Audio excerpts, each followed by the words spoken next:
Pozdravujem všetkých odvážnych mužov a šikovné ženy, ktorí chcú vyskúšať relaxačnú masáž chodidiel. Masáž chodidiel je jazyk lásky, ktorému rozumie väčšina žien. Aby ste sa, milí muži, necítili diskriminovaní, túto masáž si bude vychutnávať môj muž aj s jeho krásnymi chlpatými nohami.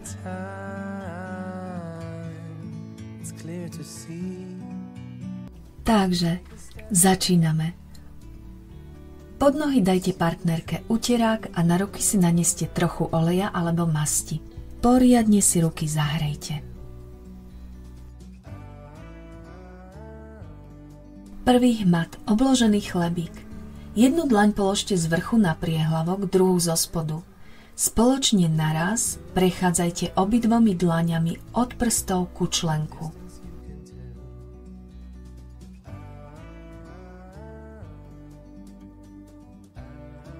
Čiže dlaňami obložíme nohu partnerky z vrchu aj zo spodu a pomaly prechádzame od prstov ku členku a naspäť. Druhý hmat je striedavá klzačka.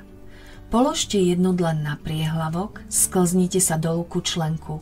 Druhou dlaňou urobte to isté. Postupne striedajte ruky.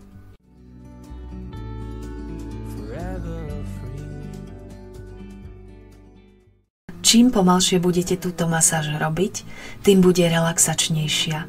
Na konci bude mať vaša partnerka pocit, ktorý môžeme volať natrite ma na chleba.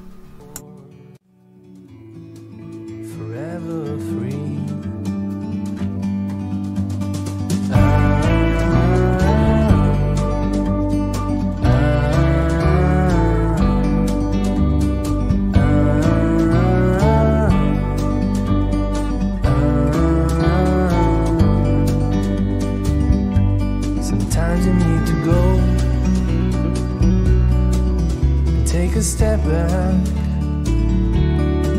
to see the truth.